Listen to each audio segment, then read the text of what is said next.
Olá, meu querido irmão, seja muito bem-vindo ao nosso canal Compartilhando a Bíblia.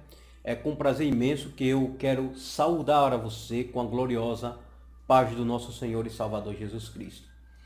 No vídeo de hoje eu vou trazer um ensinamento acerca da nossa lição da revista da Escola Bíblica Dominical. Nós vamos ministrar hoje, a nossa lição é a lição da CPAD, pelas casas publicadoras, a CPAD. O tema desta lição é a obra da salvação e nós vamos ministrar hoje sobre a lição de número 5, que estaremos ensinando no dia 29. Essa aula está sendo gravada hoje no dia 24. E essa lição é do dia 29, então é a lição do próximo domingo. Eu estou gravando esta aula hoje para dar um auxílio a você que é aluno e professor e quer planejar bem a sua aula, trazer um pouco mais de conteúdo para a sala de aula. O tema é a obra salvífica de Jesus Cristo. O texto áureo diz: E quando Jesus tomou o vinagre, disse: Está consumado. Inclinando a cabeça, entregou o Espírito. João 19, versículo 30. A verdade prática diz: a obra salvífica de Cristo nos deu o privilégio de achegarmos-nos a Deus sem culpa e chamá-lo de Pai. O texto da leitura bíblica em classe está no livro de João 19, do versículo 23 ao 30.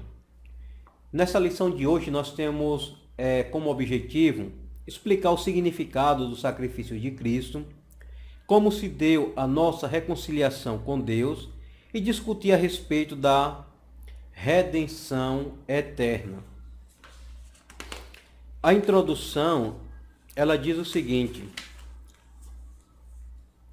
a obra salvífica de Cristo custou um alto preço ao nosso Senhor, seu próprio sangue derramado na cruz. Sua obra nos garante a salvação, porque foi uma oferta completa, perfeita e definitiva. Por causa dessa entrega de amor, temos a garantia da vida eterna. E antecipadamente podemos desfrutar neste mundo dos benefícios desta salvação. Uma coisa que todos nós sabemos é que a humanidade ela estava condenada, porque por um homem entrou o pecado no mundo. Então, todos pecaram e destituídos ou separados, distanciados, estavam da glória de Deus. Quando Deus ele planejou a criação do homem, Deus automaticamente ele já planejou também a morte do seu filho amado Jesus Cristo. Algumas pessoas têm aquela ideia que Deus ele foi pego despreparado. Segundo a nossa doutrina acerca dos demônios, nós aprendemos, e está baseado lá no livro de Ezequiel, também no livro de Isaías, em Isaías 14, Isaías 14, do versículo 12 até o versículo 16, fala sobre a queda de Lúcifer. E Ezequiel 28, do 11 ao 16, também fala sobre a soberba do querubim ungido e o que levou à queda deste querubim, que nós chamamos de Lúcifer ou Satanás, diabo. Alguns acreditam que Deus foi pego desapercebido, só que não. Deus, ele pela sua presciência, pelo o conhecimento do futuro, do passado, presente e futuro, Deus ele sabe de todas as coisas pela sua onisciência. Ele é conhecedor de todas as coisas. Antes que as coisas aconteçam, ele já sabe que vai acontecer. Então Deus, ele já sabia quando ele projetou no seu coração criar o homem, ele viu que o homem iria cair. e automaticamente ele já projeta uma redenção, uma forma de trazer o homem de volta para perto de si. Lá no livro de Gênesis, quando Deus ele cria o jardim e chama Jardim do Éden, Éden tem o significado de terras de doçuras, de delícias. Quando Deus ele criou o Éden e colocou o homem lá, Deus ele deu ao homem algumas ordenanças. Primeiro, ele disse que o homem deveria dominar sobre as aves dos céus, os peixes e sobre os animais do campo. Ele deu ao homem autoridade total sobre a terra.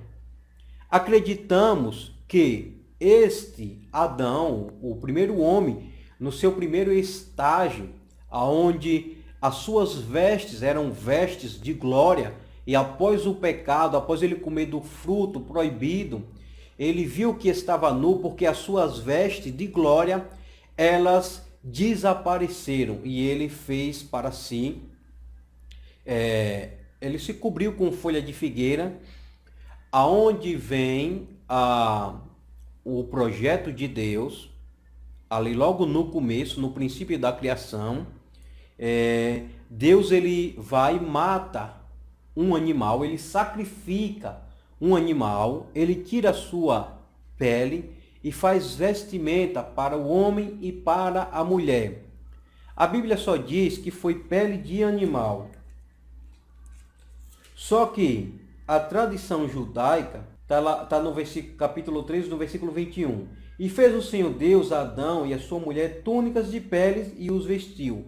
Túnicas de pele, mas não diz qual era o animal. Só que a tradução judaica diz que era peles de cordeiro.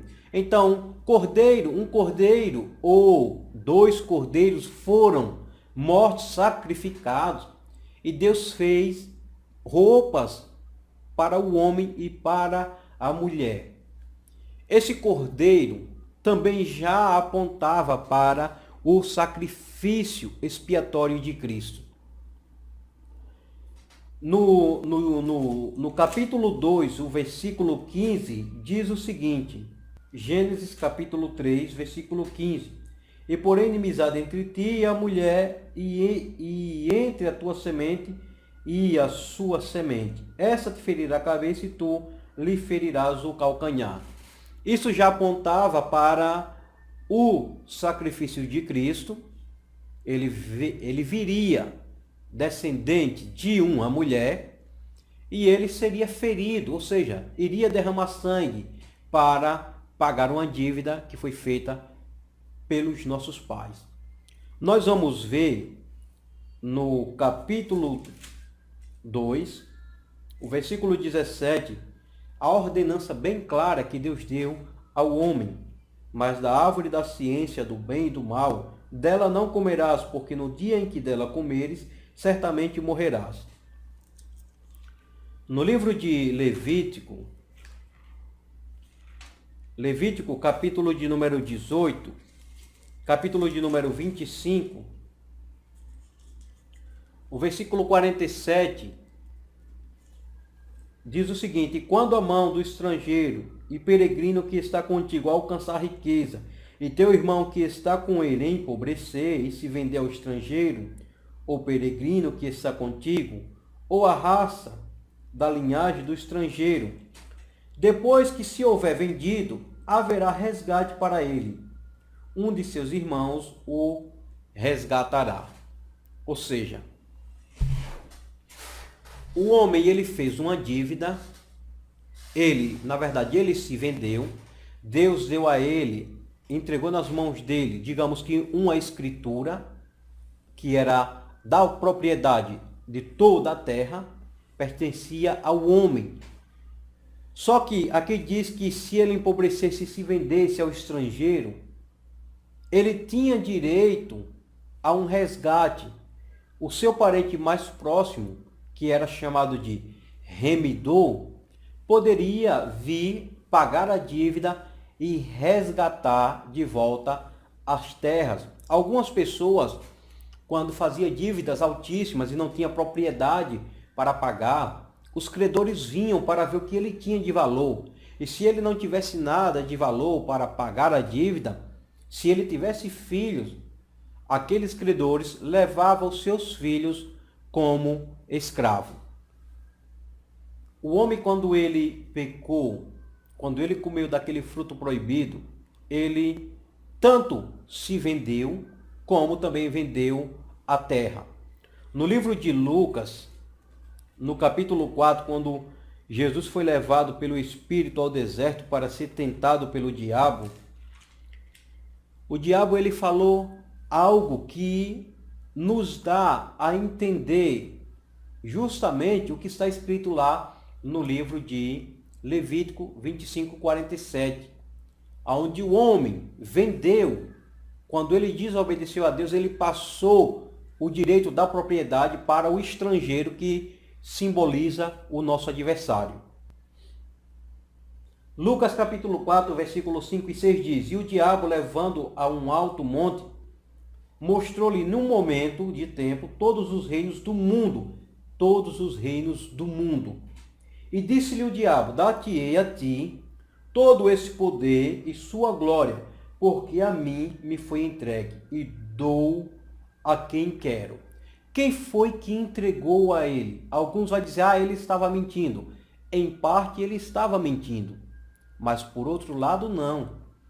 Ele estava mentindo porque ele está em uma terra que ele não é o dono, mas ele se apropriou dela. Por quê? Porque ele diz, a mim me foi entregue. Quando o homem pecou lá no Éden, ele passou o direito da propriedade da terra para o estrangeiro, que era o diabo. Por isso que ele disse, a mim me foi entregue e dou a quem quero. Só que nós sabemos que o herdeiro, o dono verdadeiro, é Jesus Cristo. Esse é o remidor que ele viria para pagar a dívida, porque o homem se vendeu também, automaticamente ele se vendeu. Nós nos tornamos escravos do pecado, graças à queda do homem. Por intermédio daquela queda, a Bíblia diz que todos pecaram e destituídos estão da glória de Deus. Estavam, porque através da morte, do sacrifício de Cristo, fomos reconciliados com o Pai. Aqui no livro de Romanos 6,18 diz: libertados do pecado, fostes feitos servos da justiça. E o outro versículo diz, Romanos 6,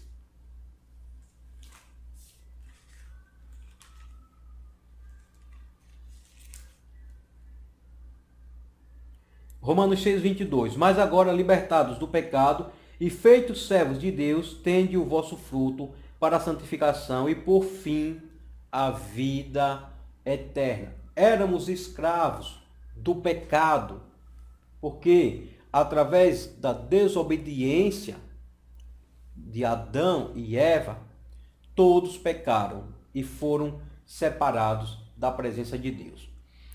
Como entender essa separação do homem? O homem, quando ele foi criado no Éden, ele estava no lugar santíssimo, no lugar santo dos santos. Imagine o tabernáculo. Aqui ao lado eu vou deixar a imagem do tabernáculo e vou explicar agora o tabernáculo do Éden.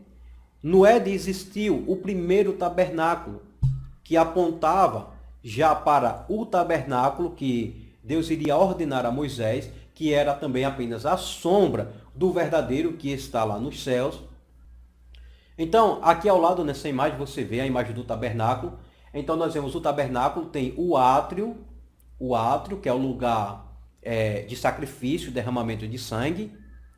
Nós temos aqui também a primeira parte do tabernáculo, que é o lugar santo, e no final tem o lugar santíssimo. Você pode entender melhor Porque o tabernáculo, basicamente, é desta forma aqui. Como você está vendo aqui.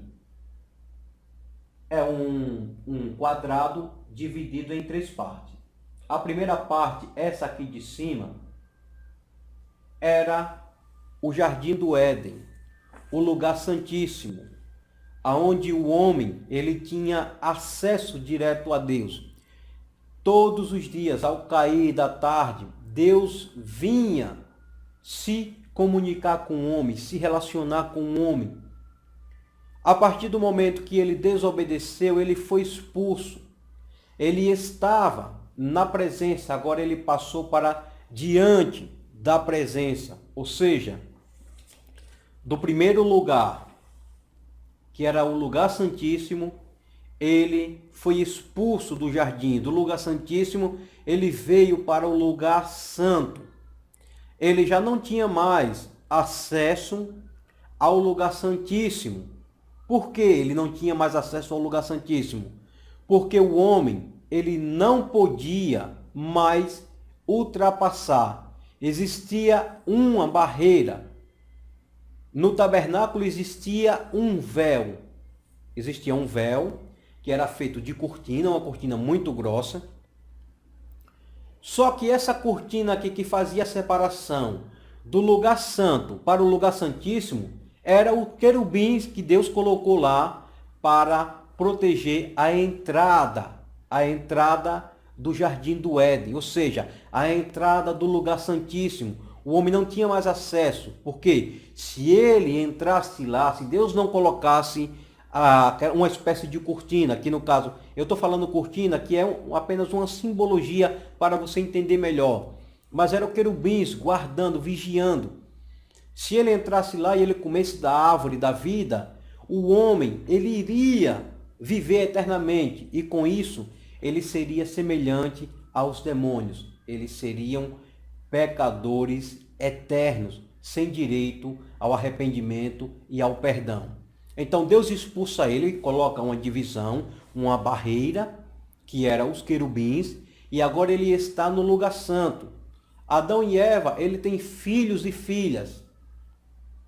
Caim, ele com ciúme do seu irmão, porque o seu irmão ofereceu um sacrifício agradável a Deus, ele enciumado, leva o seu irmão para o campo. Você vê que aqui eu estou fazendo ao redor assim, como se fosse um círculo, meio que um círculo, porque simboliza toda a terra. Então, dentro de toda a terra tinha o Jardim do Éden, que era o lugar santíssimo. O homem foi expulso, saiu de lá de dentro, agora ele estava na parte de fora, no lugar santo. Na entrada tinha querubins.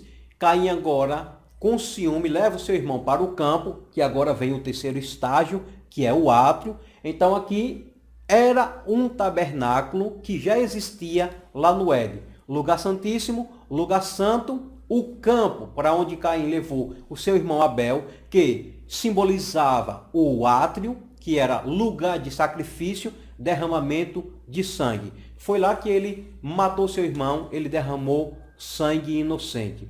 Então isso aqui já apontava para o sacrifício de Cristo, que um justo, ele seria morto e derramaria o seu sangue. Só que esse sangue era o sangue que viria para substituir o sangue do primeiro justo, Abel, que foi derramado. E este sangue, ele tinha um valor superior. Por quê? Depois que entrou os sacrifícios, que Deus agora dá ordenança, levanta os sacerdotes, os sumos sacerdotes, manda criar o tabernáculo, manda criar a arca da aliança. Eles tinham que oferecer sacrifícios, eles tinham que oferecer animais, porque os pecados eram encobertos pelo derramamento de sangue. Nós vamos ver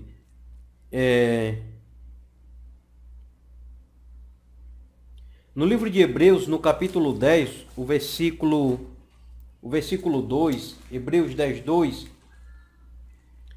que aqueles sacrifícios eram apenas sacrifícios temporários, que também estavam aguardando a substituição por um sacrifício único e perfeito, que fosse por um justo que guardasse toda a lei, todos os seus estatutos e que tivesse o poder sobre a morte, que ele ressuscitasse, ele poderia pagar a dívida.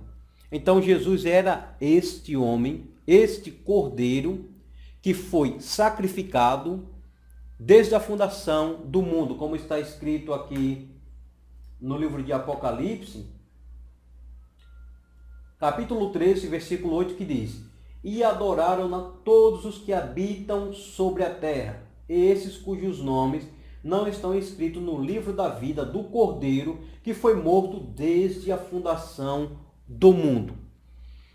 O versículo 10, o versículo 2, o versículo 3 do capítulo 10 em diante diz: Nestes sacrifícios, porém, cada ano se faz comemoração dos pecados, porque é impossível que o sangue dos touros e dos bodes tire pecados. Pelo que entrando no mundo diz: Sacrifícios e oferta não quiseste, mas corpo me preparaste. Holocaustos e oblações pelo pecado não te agradaram. Então disse: Eis aqui venho, no princípio do livro está escrito de mim, para fazer, ó Deus, a tua vontade. Então nós podemos ver que o plano de salvação da parte de Deus para a humanidade já tinha sido traçado na eternidade, antes que o homem fosse criado. O Cordeiro já estava nos planos de Deus, o Cordeiro, ele ser imolado, ele ser sacrificado. Aí alguns vão dizer: mas Deus, ele matou o seu próprio filho. Não. Por quê? Deus, ele sacrificou, da forma como os sacerdotes, os sumos sacerdotes, eles não matavam, eles não assassinavam, eles sacrificavam, eles apenas cumpriam uma ordenança divina. Jó, quando ele perdeu todos os seus bens, ele disse: o Senhor deu, o Senhor tomou, bendito seja o nome do Senhor. Jó, ele entendia que tudo que ele tinha não era dele, era de Deus, que até a vida que ele tinha também não lhe pertencia, até o ar que ele respirava também não lhe pertencia, ele não era dono. Por quê? Quem foi que deu? Foi Deus. Ele disse: nu eu saí do ventre da minha mãe, e nu eu tornarei para lá. O Senhor deu, o Senhor tomou, bendito seja o nome do Senhor. Mas talvez a pergunta que não quer calar, que você talvez já tenha feito várias vezes, é: por que Deus, ele precisava que as pessoas, os sacerdotes, oferecessem sacrifícios de animais? Porque para haver remissão de pecado era necessário, obrigatório, o derramamento de sangue. E sem derramamento de sangue não há remissão de pecado. Está lá no livro de Hebreus. Só que esse derramamento de sangue, na verdade, era para ser dos homens. Deus puniria os homens com a morte, com o derramamento do seu sangue, para que eles pagassem pelos seus erros, pelos seus pecados, pelas suas dívidas. Só que como Deus, ele é um Deus bondoso e misericordioso, ele disse: ao invés de eu derramar o sangue dos homens, eu vou exigir o derramamento de sangue dos animais, que irá substituir o derramamento de sangue dos homens.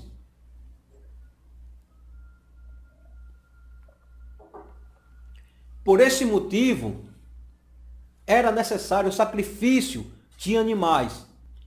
Só que esses sacrifícios, eles eram incapazes de perdoar os pecados. Eles apenas encobriam. Imagine que você está varrendo a sua casa e na sua casa tem um tapete. E você levanta o tapete e joga a poeira, a sujeira para baixo do tapete. Depois você solta o tapete por cima. Olhando quem olhar por cima não vai ver a sujeira, mas por baixo estava lá, porque eram sacrifícios temporários. Embora eles fossem contínuos, sempre eles tinham que oferecer esses sacrifícios. E uma vez por ano, o sumo sacerdote, ele oferecia um sacrifício por si, pelos seus pecados. Depois ele oferecia um sacrifício pelo pecado da nação. E o que acontecia era o seguinte: o sacerdote, ele entrava lá dentro do tabernáculo, ele entrava, quando ele ia oferecer sacrifício, com uma corda amarrado na sua cintura e com uma espécie de sineta, um sino. E alguém ficava do lado de fora segurando a corda. Enquanto ouvia o barulho do sino, o povo estava fora comemorando, porque o sacerdote, ele tinha se santificado. Mas se o sacerdote entrasse em pecado no lugar santíssimo, Deus o matava ali mesmo. Quando o sino parava de balançar, as pessoas sabiam que o sacerdote estava morto e eles puxavam a corda e tiravam o sacerdote. Porque eles também não podiam entrar lá, senão Deus matava todos eles. Como exemplo de usar, quando a arca da aliança, os bois tropeçaram, ele pensou que a arca iria cair, colocou a mão e Deus o matou. Ele não tinha o direito de tocar naquela arca. A arca era para ser levada nos ombros dos sacerdotes, como Deus tinha ordenado. Mas como estava muito distante de Jerusalém, Davi, querendo poupar os sacerdotes, devido à distância, que era muito longa, a jornada, e o peso da arca sobre os ombros, ele achou de colocar em um carro de boi, o que desagradou a Deus, e por isso o homem Uzá, quando topou na arca, ele foi morto ali imediatamente. Então era necessário um sacrifício de alguém que fosse justo, de alguém que não tivesse pecado. Agora nós vamos ver no livro de Levítico, Levítico 18, o versículo 5, que diz: portanto, os meus estatutos e os meus juízos guardareis, os quais fazendo-os o homem viverá por eles. Eu sou o Senhor. Veja bem, Deus aqui ele deu uma ordenança. O homem que guardasse todos os seus estatutos, diz aqui, por ele, o homem, os quais fazendo-os o homem viverá por eles. Esse viverá por eles não era somente um viver normal. O homem que não cometesse pecado e que guardasse todos os estatutos que foi determinado por Deus, esse homem, ele não poderia morrer. Ele teria poder e autoridade sobre a morte. Como entender este versículo? No livro de Lucas, no capítulo 10, preste bem atenção que aqui, nesse versículo que nós lemos, está dizendo o seguinte: portanto, os meus estatutos e os meus juízos guardareis, os quais fazendo-os o homem viverá por eles. Eu sou o Senhor. Em Lucas 10, 25 em diante diz: e eis que se levantou um certo doutor da lei, tentando e dizendo: mestre, que farei para herdar a vida eterna? E ele lhe disse: que está escrito na lei, como lês? Aí aquele doutor da lei que estava tentando Jesus, respondendo ele disse: amarás ao Senhor teu Deus de todo o teu coração e de toda a tua alma e de todas as tuas forças e de todo o teu entendimento, e ao teu próximo como a ti mesmo. Olha só o que Jesus vai dizer. E disse-lhes: respondestes bem, faze isto e viverás. Preste atenção que aqui o doutor da lei, quando o interrogou, disse o seguinte: mestre, que farei eu para herdar a vida eterna? Ele não diz, mestre, o que eu tenho que fazer para continuar vivendo? Não foi essa a pergunta. Ele disse, mestre, que farei para herdar a vida eterna? Olha a resposta de Jesus. Depois que ele disse tudo o que tinha que fazer, amarás ao Senhor teu Deus de todo o teu coração e de toda a tua alma e de todas as tuas forças e de todo o teu entendimento e ao teu próximo como a ti mesmo. Respondeste bem, faze isso e viverá. Ou seja, se você conseguir fazer exatamente tudo isso, cumprir esses estatutos que Deus está falando aqui no livro de Levítico 18:5, são esses estatutos aqui. Ou seja, guardar todos os mandamentos que Deus ordenou na sua lei. Não pecar. O homem teria direito à vida eterna. Isso significa dizer que a morte não teria poder sobre ele. Por isso que Jesus, quando ele morre, a morte não teve poder sobre ele. É tanto que diz que a sua alma não seria deixada no Hades, porque nem o seu corpo veria a corrupção. Ou seja, a morte não teria poder de tocar nele. O apóstolo Paulo, lá no livro de Romanos, no livro de Coríntios, ele zomba da morte. 1 Coríntios, capítulo de número 15, o versículo de número 54 e 55 diz: e quando isto que é corruptível se revestir de incorruptibilidade, isto que é mortal se revestir de imortalidade, então cumprir-se-á a palavra que está escrita, tragada foi a morte na vitória. Agora ele ele zomba da morte e diz: onde está, ó morte, o teu aguilhão? Onde está, ó inferno, a tua vitória? Ora, o aguilhão da morte é o pecado, e a força do pecado é a lei. Ou seja, o aguilhão da morte é o pecado. Então, o homem que não pecasse, a morte não teria direito de topar nele. Por isso que Jesus disse: ninguém tira a minha vida, mas eu tenho o poder de dar e tornar a tomar. Ou seja, ele estava dizendo: quem é a morte diante de mim, que sou um homem perfeito, que não pequei e que guardo todos os estatutos do meu Pai. É maravilhosa esta palavra, porque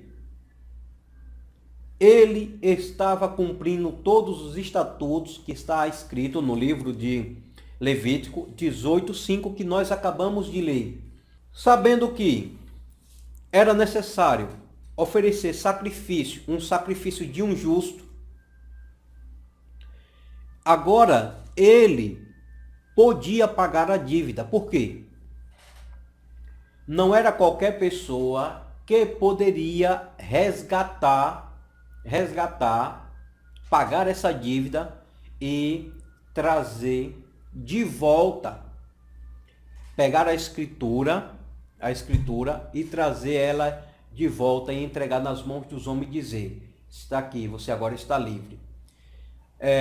Há muitos anos atrás, quando ainda existia escravidão aqui no Brasil, algumas pessoas compravam escravos para libertá-lo.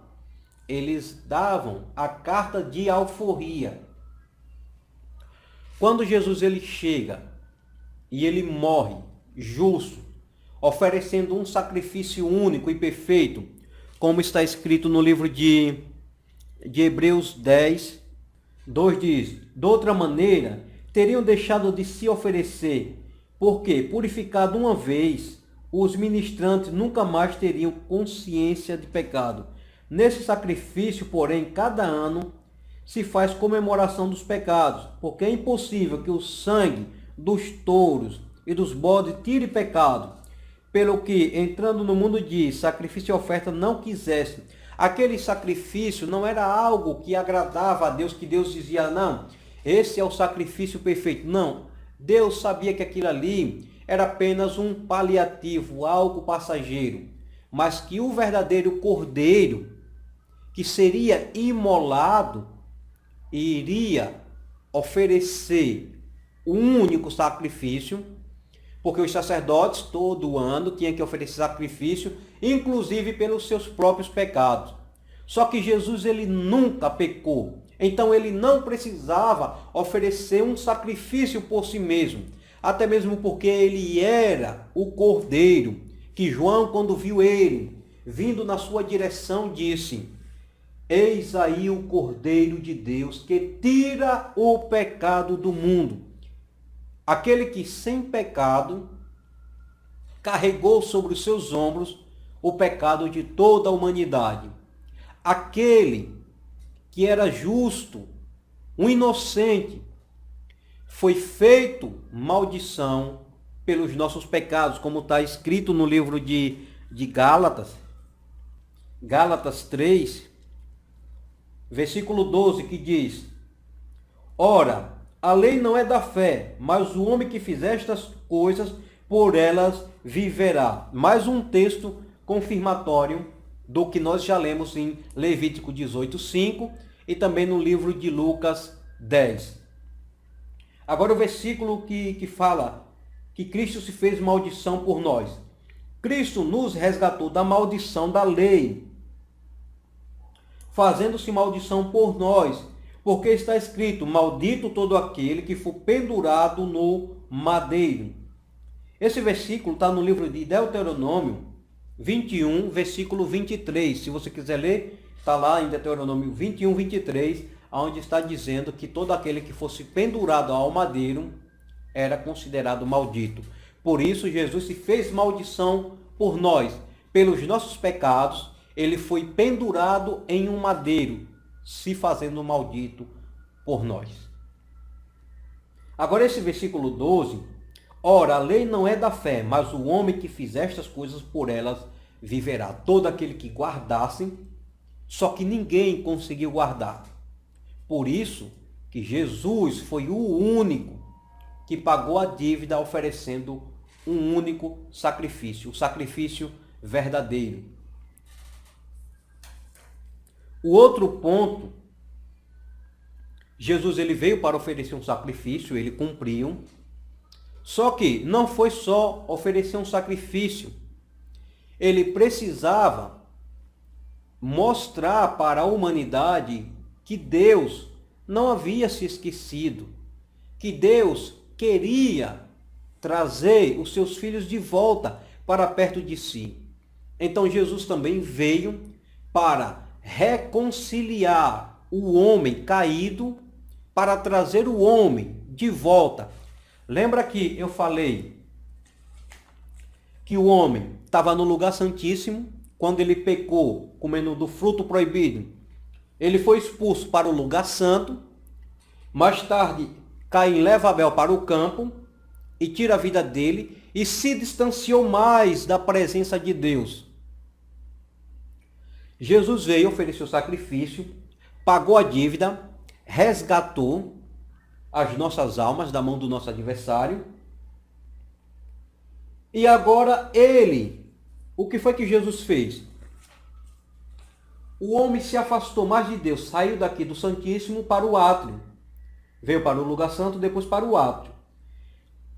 Aqui existia uma cortina, no templo existia uma cortina que separava o lugar santo do lugar santíssimo. Quando Jesus morreu, quando ele disse: está tudo consumado, Pai, nas tuas mãos entrego o meu espírito. O véu da separação, o véu do templo, que fazia a separação do lugar santo e o lugar santíssimo, rasgou-se de alto a baixo. Então Jesus automaticamente, ele levou o homem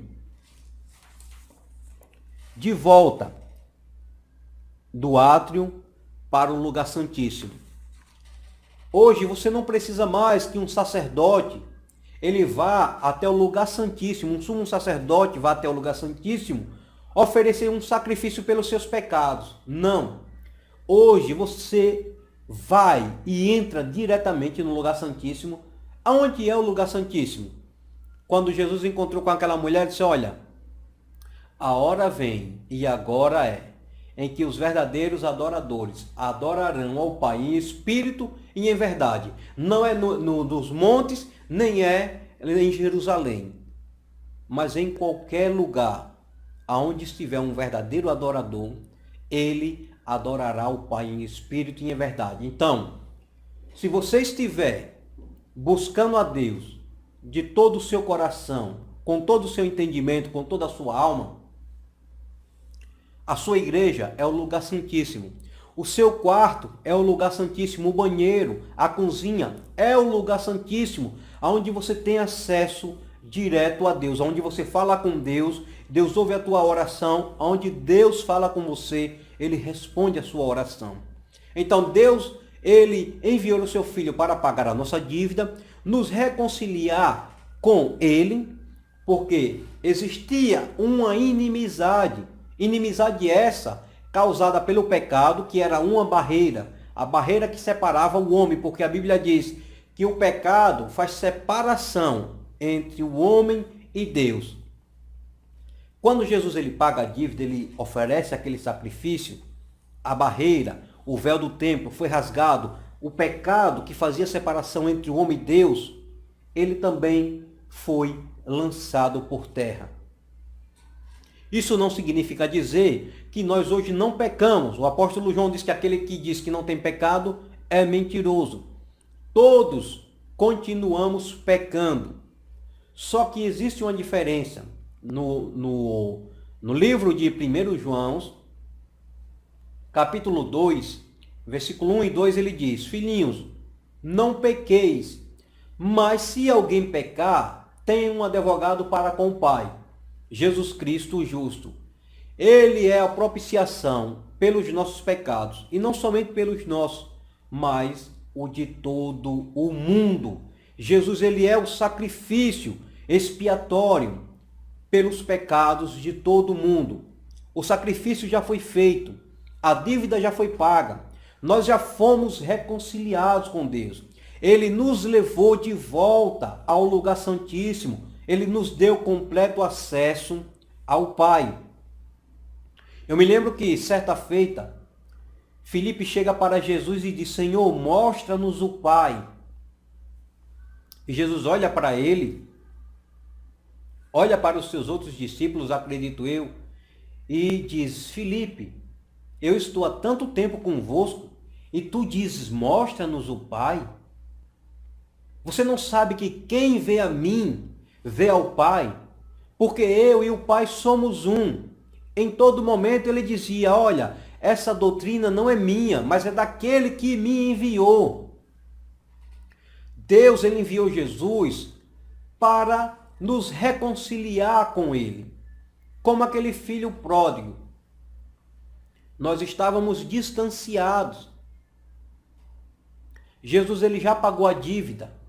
Só que o homem, ele insiste em entrar pela porta larga, por causa dos prazeres, das facilidades, porque o caminho estreito é espinhoso.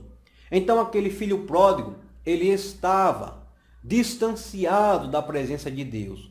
Ele não estava mais no lugar santíssimo, que uma simbologia era a casa do seu pai. Quando o homem sai de perto de Deus, se distancia, ele deixa de ter acesso direto ao lugar santíssimo. Mas a partir do momento que aquele jovem disse, na casa de meu pai, os jornaleiros, eles têm direito a comer pão, e eu estou aqui padecendo necessidade. O alimento que deram para ele foi o alimento que os porcos comiam, lavagem. E ele disse, levantar-me-ei, irei à casa de meu pai e irei dizer, pai, me perdoe porque eu pequei contra o céu e perante ti. Eu já não sou digno de ser chamado teu filho. Mas se o Senhor me aceitar como um jornaleiro, eu quero trabalhar para o Senhor. Ele se arrependeu. Deus ele não nos julga de acordo com as nossas falhas, com os nossos erros. Claro que para cada erro existem consequências, mas Deus ele apaga os nossos pecados, as nossas transgressões e deles não se lembra. E quando nós retornamos para a presença de Deus, para o lugar santíssimo, o Pai ele nos veste de vestes novas, vestes brancas, tira aquelas vestes sujas, manchadas, de imundícias. Ele coloca um anel no nosso dedo que simboliza uma nova aliança, um novo pacto. E agora ele se alegra e diz: vamos fazer uma festa, um banquete, porque esse meu filho, ele estava perdido, ele estava morto, e agora ele está vivo, ele está de volta. Então Deus ele se alegra quando nós nos arrependemos e nos achegamos a ele. A Bíblia diz: achegai-vos a Deus e ele se chegará a vós. Quando você busca a ele de todo o seu coração. Quando Davi ele cometeu aquele pecado, vários pecados, foi um crime premeditado, adultério. As pessoas costumam citar somente a morte de Urias, só que se esquece que Davi não colocou lá somente Urias, ele colocou um pelotão inteiro. Muitas pessoas morreram naquele dia por causa da soberba e do pecado de Davi. Mas Deus foi tão misericordioso para com ele, que pela lei ele tinha que morrer. Mas Deus foi misericordioso com ele e deu uma nova oportunidade. Da mesma forma que ele nos dá várias oportunidades todos os dias. A cada manhã, quando você acorda, quando você respira, é mais uma oportunidade que Deus está te dando de você glorificar e exaltar o nome dele, de agradecer por esse dia, pelo ar que você respira.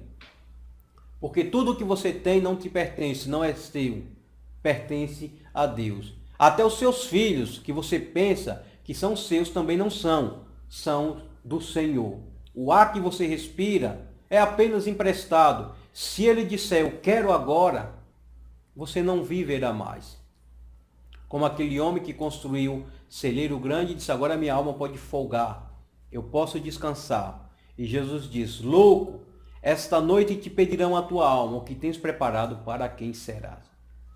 Então nós reconhecemos que o sacrifício de Jesus foi um sacrifício único, um sacrifício completo.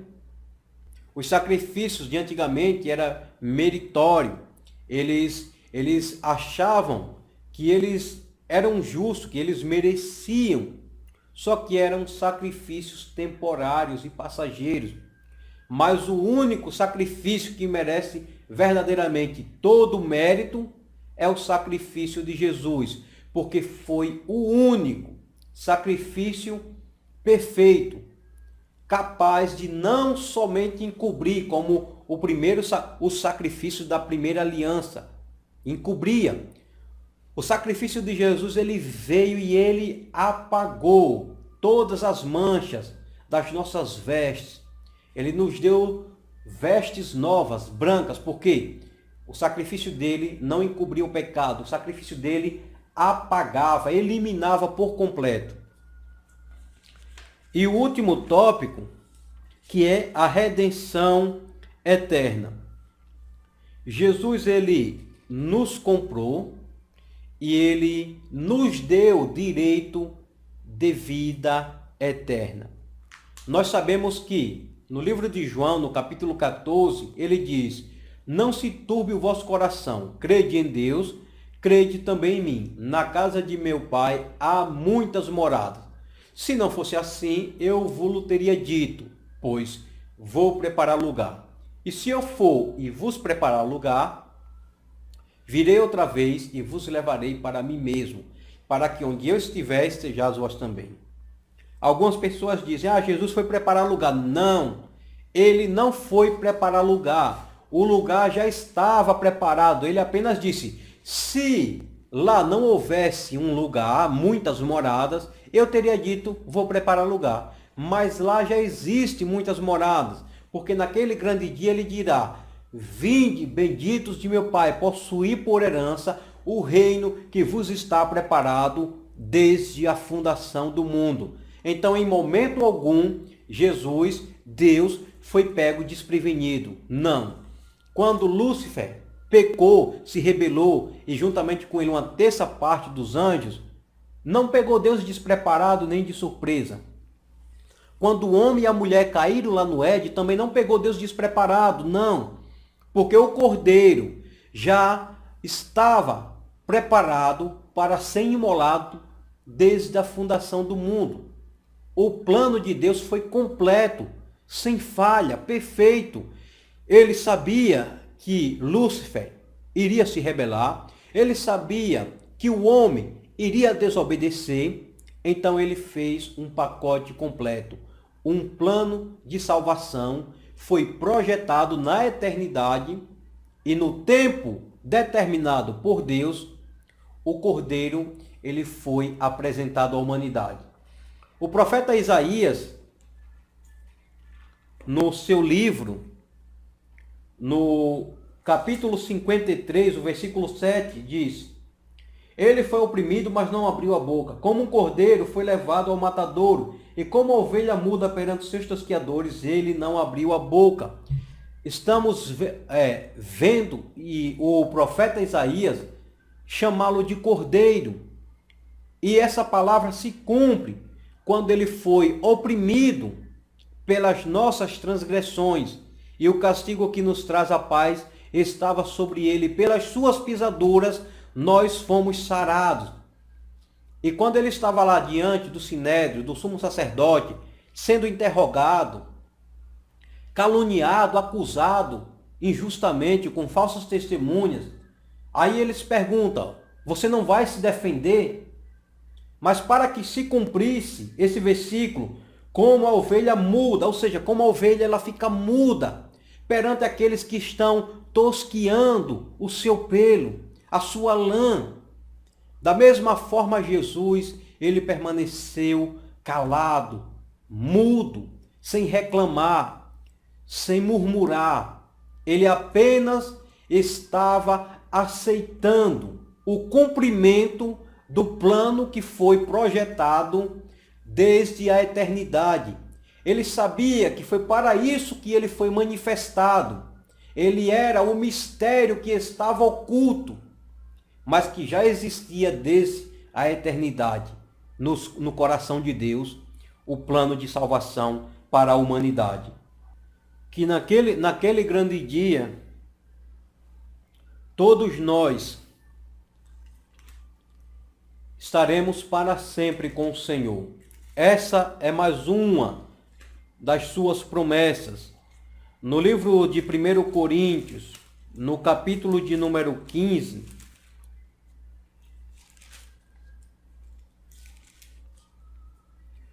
o versículo 51 diz: Eis aqui vos digo um mistério. Na verdade, nem todos dormiremos, mas todos seremos transformados. No momento, num abrir e fechar de olhos, ante a última trombeta, porque a trombeta soará e os mortos ressuscitarão incorruptíveis, e nós seremos transformados.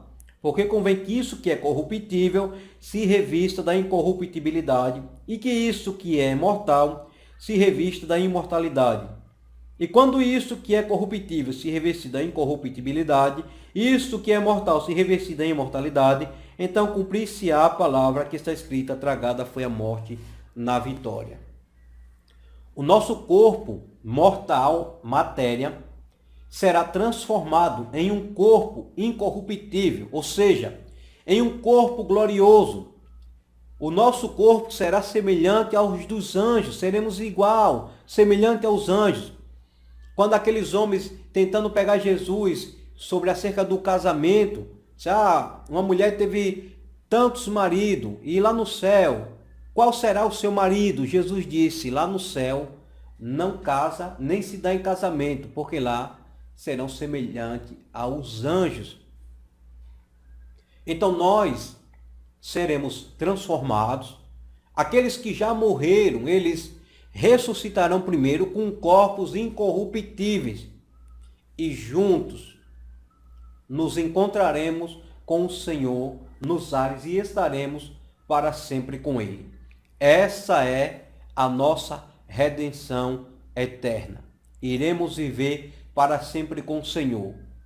E lá não haverá mais pranto, não haverá mais choro, não haverá mais tristeza, porque estaremos para sempre ao lado do nosso Pai, do nosso Deus, do nosso Criador.